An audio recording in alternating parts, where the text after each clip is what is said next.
Welcome to the Phoenix Prosperity Podcast, where wealth meets legacy. Join your host, Tim Fergestad, as we explore the journeys of Phoenix's finest to success and beyond.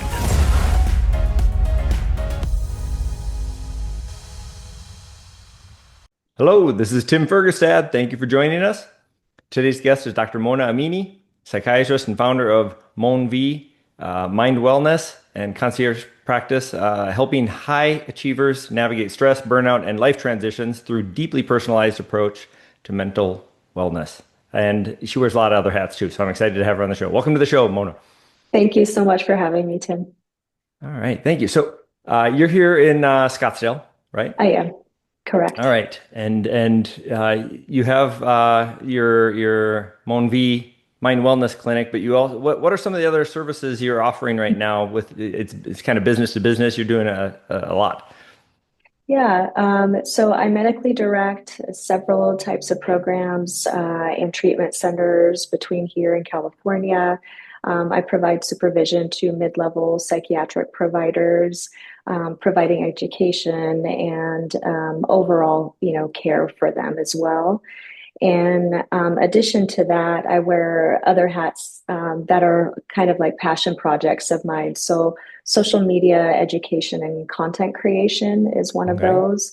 And I allow that to use kind of like my creative side, and people get to see all aspects of Mona in terms of that, and providing easily digestible mental health content, because it's a heavy subject matter.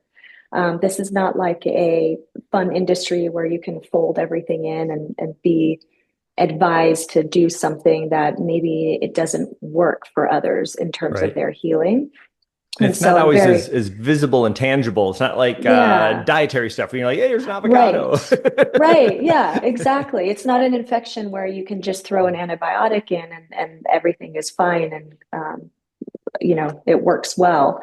So what I do is I utilize, some of the tools that I've been pretty much researched and utilize myself on a daily basis and help create for my own clients and private patients that are fashion centric, that are utilized in like music and that impact and lifestyle, nutrition, things that are kind of more on like the integrative functional side that are not in the traditional psychiatric sense, and kind of like provide that to the communities and to the world in terms of the social media platform. And because of that, I turned into more of that music as medicine and utilizing some of those high frequencies. And my love and passion is electronic dance music and what it can do and how it impacts our minds positively. Exactly. Yes. And some of that, right? So there's down tempos and lo-fis. And because of that love and passion, I decided a few months ago to just join a DJ academy and learn DJing on my own. I've always had this love and passion for music, was a piano player when I was young, and just leaned into that recently and hopefully expand on that as well. Okay, excellent. That's very cool. And sort of, you clearly, I don't want to say an overachiever, but you have multiple facets, right? You have a very creative side as well as a analytical side. You can't go to med school without being able to to check a lot of boxes. Where do you think your interest in doing different things and branching out and being entrepreneurial comes from? I have always had more of a business sense to me. So I love the fusion of different things. It's not about just a medical school journey. It's not just about clinical journey. I have an MD and I have an MBA. So I utilize that as my foundation, as my tools. And my skill sets have always been all over the place because I understand that there's a clinical, there's a partnership of mental health and physical health and healthcare in general, but you got to know the business side. Right. You can't just be, unless you're really into just that space and you really want to just be able to turn it off and from your healthcare systems and your hospital-based providers. But I've never been that way. I Right. always enjoyed, looking outside the box and seeing what other opportunities there are to help not only my patients, but our own selves, the people around Sure. me, my relationships and friendships, and just expand on that. And what are the opportunities that I see that nobody's ever done? Maybe Right. this is It's very unique. Yeah, you're well positioned to follow those passions and also incorporate them Right. into your other avenues. A lot of my investors, probably about a third of them are physicians, and a lot of them are active in real estate and they want to invest in stuff themselves, right? They'll go like Right. hike Kilimanjaro, and then they'll be in the OR, and then they'll be like building a mixed use industrial building. And then, Right. but a lot of the ones I work with me they want to be passive and hands off because they don't want to, their time is better spent elsewhere. But you Right. seem like you're in a great spot where you can leverage things in multiple Oh, disciplines, yeah. which is great. I think that that's really the only way you can create something that is really meaningful and more of a legacy, right? Because I'd Sure. love to hand some of these things over time to my own children, and build something that is more of an enterprise of in any sort. I mean, that's kind of my vision. It's not about me. It's about my team and that dynamic that I've created and who are the operators of that team. And I've been in the administrative and executive space for many years before I ventured out on my own. Which came And first, the MBA or the MD?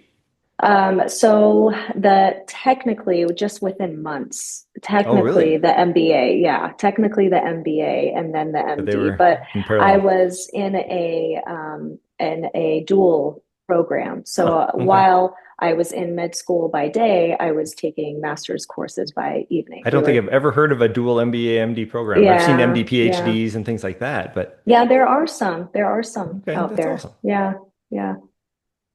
And you would recommend it. It was a really good experience. I mean,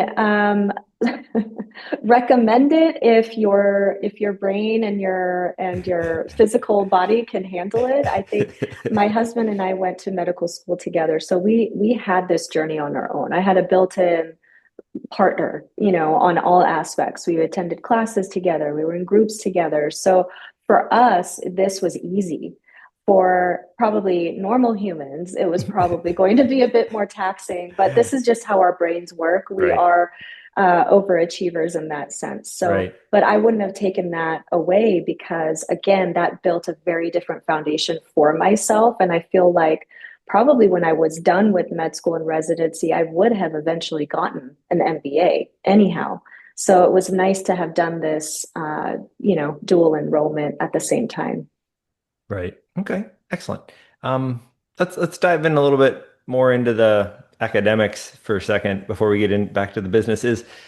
Are you're in a good position to leverage new findings like binaural beats and other stuff and figure out which Yeah. waves affect us in different ways and implement them in your practice. And first, before you dive into how you might do that, can you explain to our listeners and viewers what I just said? Yes. So essentially, what we're doing with any sort of like sound immersion or sound as medicine experience is we're utilizing different types of, beats per minute, frequency levels to get to a point where it's going to impact the brain in a different manner. So you can utilize in clinical settings, for example, you can utilize music and sound to help with sleep. Different types of sounds and frequencies can lower heart rate, lower cortisol, enhance your focus, enhance your energy levels. I mean, you name it, Right. it can be done. It can do the opposite Help too. Anyone who's and it watched a can do the horror movie. opposite. Yes, of course, obviously. I mean, think of those high pitched kind of squeals, and I'm thinking of all of the 1980s, early 90s horror flicks that I grew up on because I don't watch horror movies anymore. But I mean, there's a reason for that, right? Right.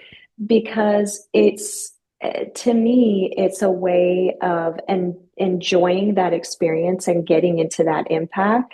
And binaural beats are simply, you throwing some headphones on. If you need some focus and energy, this sound quality, these frequencies, these beats per minute can help you get to that state of mind very easily and help you track whatever task that you're trying to complete. And we pair that with, for example, like the Pomodoro method.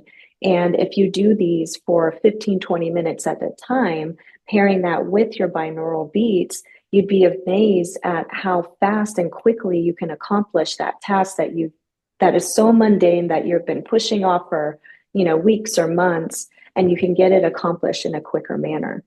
Right. That's incredibly powerful, right? It's a lot of productivity tools Yes, available yes. if you know. Yeah, yeah. And these can be free, or if you have a subscription to Spotify, Apple Music, whatever platform you're using, you can utilize that to your advantage. I actually prescribe, if you will, playlists. So I have my own Spotify profile, and I'll tell patients or even friends, people in our network, hey, if you want real focus and energy, here's the Spotify playlist that you need. If you really need something that will motivate you more at the gym or your workout, whatever it is that you're doing, you're running, then I have like a gym or workout playlist that's high BPMs that will help you get motivated to keep going and not Right. stop. Okay. You don't use just music. You have a lot of tools in your toolbox for helping people. What's Mhm. another unique one that stands out? I am very fashion forward. So I have conversations and I teach individuals, especially on social media, about just leaning into fashion and what that can do for you and style. And it's so independent. It's something very personal to you. So my fashion and the way that I bring myself into play and what the way that I step into a room might be very different than others. And it is, in fact, pretty different. So, but that's me. That's my style. That's how I feel confident. So, but it's amazing how people don't understand the pairing between your mental health and how you're dressed or how you're stepping into your Well, day how because you visually represent yourself to the world, right, right. right? So if you're feeling depressed, if you're feeling like low in energy and low in confidence, you strutting around in your home in sweats or in your PJs, unshowered, unkempt is not going to help that. Right, And I know it's a struggle. There's a delicate balance with that. But what I tell people is give it a try. Just step into right, your day with a very different vibe. Throw that lipstick on if you're a gal, grab that accessory or that watch or throw that cologne on if you're a guy. That's what will help you kind of get into that motivation to just step into your day with a complete different right. outlook. And there's data on this sort of stuff nowadays Oh, too, which is great, absolutely. right? Yes, yes. Um, what was I going to say? The posture, not just what you wear, but also how you hold yourself is we're Right. visual creatures, right? We We absolutely are. respond to it. Yes, that's absolutely true. I mean, there's so many aspects, and I think they kind of shy away from that because, oh, it's social media presence. Oh, I don't want to exhibit that, or I don't want to portray myself as that. No, you could be as independent and as authentic to yourself as possible. Throw that, yellow pantsuit on and look at what people will say about you once you're up there delivering that keynote, because Big, that's beautiful you. banana. Yeah. And I've done that before, and I've gotten compliments and I've gotten some, comments here and there, but I'm like, this is me. This is you, what you're saying is me, and I'm going to pair it. And Right. that's how I'm going to step into, the stage. Okay, excellent. Um, let's talk more about social media. I mean, that's as sort of I'm sorry, it was a psychiatry specialty was kind of Yes, your greater focus. Um, correct. it allows you to scale, right? You can reach more people and have a bigger Right, impact with social media. When I think a right. lot of people belittle, social, different generations think differently about it too, which is Sure. interesting. But can you speak a little bit about how you got into it and what your focus on there is? Yeah. So I've always taken social media with stride, right? I don't. I don't like doom scrolling. I don't, I'm not a huge fan of you being on it for all day, every day, unless obviously you're a social media manager, or you're in that space. But what we have to realize as a society too is that this isn't going anywhere. It's kind of like AI, right? These are tools. These are ways that people are now getting a lot of information all at once. And there's algorithmic change and things that you can implement to better yourself with that. Right. So this to me can be a tool. And that was my sole purpose. I tried it back in 2020 when it was COVID era and I was, employed at that time. It just didn't work out. It was a lot of work on my part. And so I stopped it for years and then picked that back up, a couple years ago with the social media. But now I get to really dial in to what I feel like is the biggest impact. And I talk about fashion. I talk about everything mental health. I talk about music and mental health, EDM. You'll see me on in a concert. You'll see me doing a lot of things in a very impractical way that I trademarked not your typical psychiatrist for a reason, for that very reason, and that you can be an MD, you can be authentic, you could be a wife and a family member and a mother and still show yourself as a, conducive, responsible person of society.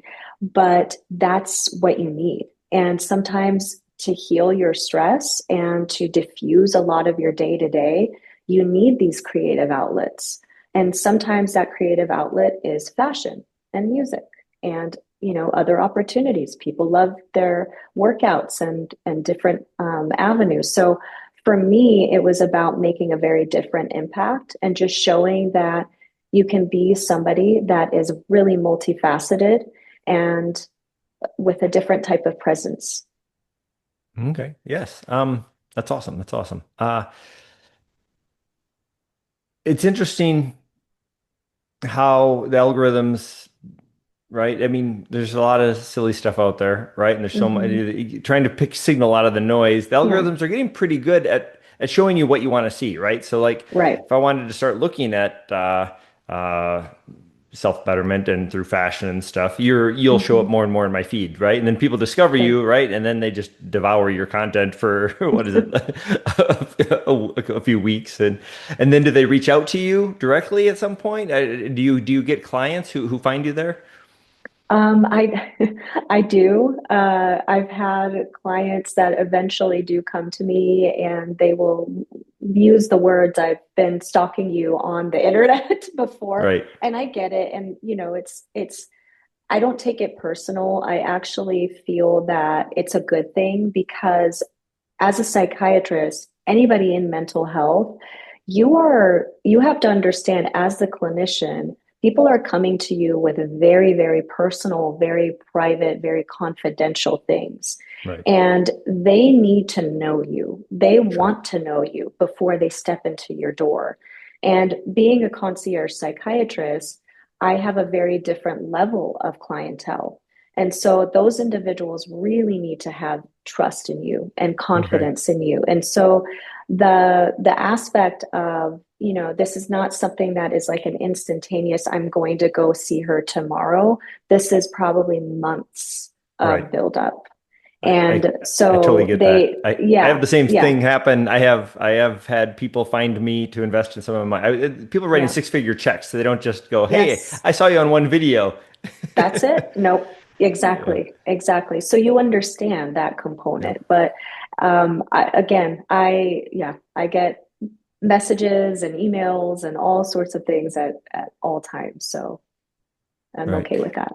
What are there any challenges or misconceptions with playing in that space that are a struggle trying to be professional Oh, or yeah. even like Oh, the yes. DJ? Oh, absolutely. Absolutely. But, it took many years for me to gain that level of confidence and just Hmm. being on the business side for so many years and seeing the healthcare systems at play and being, in the C-suite and, having all of these admin roles, I'm kind of, I don't want to say discouraged, but in a way, I know what the true kind of colors are on that end. And so because of that, and because of my age, I'm in my 40s now. Because of that, I'm kind of like, why not? I'm just going to give this a try, and I want to see how things go. And if it goes really well, great. If it doesn't, I'm still going to continue on this trajectory, because honestly, I am impacting, even if it's a small percentage of people. I still want you to really understand that getting mental health care is really, really important. And for those few and far between that do decide to see me, if it, becomes to that extent, then I know that I'm helping you just be a better human. That's it. That's really where I stand. Is I just want to help people be better human beings. I want to see what kind of impact I can make to do so. Heck yeah, and hence probably going to medical school, right? That was that Yeah. it. Oh, absolutely. Yeah. Right. I knew exactly what I was going to be and what specialty I was going to choose when I started med school, actually. Excellent. And I think it's been, I don't know, 15, 20 years now, kind of a bit of a renaissance in the industry for all the technology Yeah. and other things coming out. This is part of it, which is great. Yes. What you put in your, not just your mouth, Yeah. but you look at, what you listen to affects how you grow and Yes. your physiological state, which is, I read a book earlier this year. I don't remember who wrote it. I think it was called The End of Mental Illness. Are you familiar with that one? No, I have not. It No. was more dietary based, but it was a really good Okay. one. Two thumbs up. I'd recommend it. I mean, the majority of our neurotransmitters that we think about, so our serotonin and a lot of Mhm. those are gut based. So it really does have an impact on what you're eating and what you're consuming on a day to day, not only up here, but just Right, entirely physical and mental health. So right, I always have a discussion, and I always ask my patients, especially in the initial intake, what are you eating? What's your diet like? right, Because if they're struggling and we're trying to get something going on a lifestyle, integrative aspect, if I know that you're eating fast food and you're not even cooking or you're not eating anything healthy on a daily basis, your meds, your supplements, whatever we're doing on my level as the clinician is probably not going to work, or it's going to right, work very minimally. So we have to adjust every aspect. And that's why I'm very much more wellness focused with that. right. Bigger holistic picture. We're all one big complicated system, Oh, and yeah. Yes. yeah, you can't just change the oil and expect the worn out tires to get you where you need to Right. go. Yeah. If your windshield is cracked across the way and you can't see while you're driving, it doesn't matter that you change that oil. Right. Um, what was I gonna say? It was a good one too. Dang it. Oh, sorry. I wanted before we get into business stuff, I'll circle back to it, I guess. We'll just go on to the Hmm. business stuff. So, in terms of being a medical director, one of my students actually back when I was in Wisconsin, he worked in my lab. They were doing research for me. Yeah. Then he went to med school, and then Hmm. he went into genetics, and he started getting into he's a medical officer for a few different companies, and now he's retired. Okay. And he still sits on some boards for companies when they ask him to do things like that because Yep. he stays Yep. involved. But how did you get into that sort of position? Is that through the MBA, the teaching there? Yeah. That sounds Yes. incredibly powerful. Can you share a little I, bit about your experience there? I think just medical directorship, it was always something that had just almost come to me. So being in the Valley for so long, I built a very vast network. At one point in time, I was president of our psychiatric society in Arizona. Oh, And so just knowing a lot of the other, it's not just the psychiatrists, but you learn a lot from the psychologists, mental health providers, therapists, treatment centers, other types of practices that are out there. And I'm about building collaboration. I don't like competition, right? Because we're all in the same Right. industry and it's all about that in mental health. We work with one another. And I think that's very pivotal. It's not just one individual or one type of provider or specialist. So, Well, that's a little different between maybe like healthcare and business. Business is often more competitive, yes, so you're trying to bridge yes. those So I two try to bridge mindsets. that very, very significantly. So I can speak on the level of the business owner and the founder and the C-suite members, but I can also speak on the level of the clinicians. Nice. So it's a beautiful fusion, and I enjoy that, and I enjoy just being on that side as well. Excellent. Excellent. Is it hard to balance the business I endeavors get and I the get that asked all the time. It's whatever you're pouring your cup into your cup on the daily basis. So if I know, I've got my child's performance coming up for the holidays, I know that I'm going to take this particular slot out of any meetings, any calls, any, patient care for that 2 3 hour time slot. So I I unfortunately am kind of like calendar based and schedule based. Even just scheduling out with my friends, it's like, in the next 2 months, let's find a time that's intricate that we can go why to is a that happy hour or unfortunate? coffee, because I feel like it's Do people expect you to be because spontaneous? yeah, yeah, and I can't be, but that's okay. That's just how Yeah. life is. And being a wife, being a mother, being a business owner, being all of the other hats, it's Right. not going to work out that way. So, but that's it. I mean, it's whatever I'm pouring my cup into for the day Okay. and living by your schedule and by your calendar. Okay. Excellent. And thinking back to my friend, in terms of creating income outside of your business, right? When you want to Hmm. transition someday, you're early on and you're doing all sorts of different things still. Yeah. But do you have any plans for that? Do you want to like develop these technologies or these systems and scale them?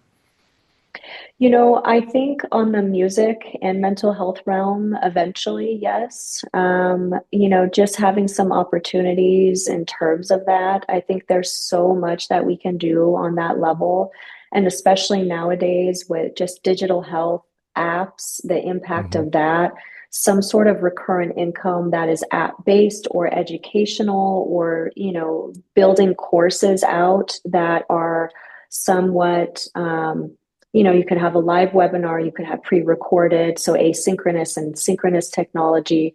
Uh, I am, like a tech junkie as well, so utilizing that to our advantage and then building that with the support of AI and folding that in. So Right. eventually, yes, I have toolkits that I have that are like stress detox toolkits that people can download and utilize for that purpose, but we'll see. We'll see what the future holds because there's so many things that I always have in the back of my mind that are creative tools and that I can maybe see what we can support humankind eventually. Awesome. Excellent. Yeah. Excellent. Um, on that note, do you have any upcoming initiatives or any exciting plans for 2026? Yeah, what don't I have? So All right. I lead these sonic immersive experiences in North Scottsdale, and if people are interested, they can look into that with my social media platforms. But what I do is a not your typical type of meditation, intention setting, and utilizing specific types of frequencies and electronic dance music in that. And it's a 1 hour, I call experience slash journey that I lead and that I DJ. And eventually we'll expand that into more activations like sunset kind of movement, static dancing, and things like that. So I'm really excited for Q1 of 2026. There's a lot of things coming out and a lot of opportunities in that. And then, just being on a kind of a speaker circuit and working with different types of agencies and in the media, Again, just really excited for what's to come. Excellent. Very cool. Yeah, I'm excited for you. Thank you. All right. So, as we wrap things up here, I like to ask people sometimes what they wish they would have known sooner about building wealth or success earlier in their career. Probably money management, I think. Okay. Probably the best and most efficient things that are Mm. like baseline foundations. Not often We taught, but yeah, very important. not no, pretty much never taught, especially in medicine, right? So you've Yep. got some of that in while you're in your master's program and MBA, but otherwise it's still, taxes, accounting, and all of that fun stuff. It's hard to always have to hire somebody to, outsource that out, but it's necessary, and you have to know how well your business is doing before you want to expand any further, for sure. For sure. For sure. Okay. And personally, right? I mean, Yeah. it's Oh, yeah, of I know a course. lot of physicians who get stuck in lifestyle creep and other stuff. Yeah. It's Yes.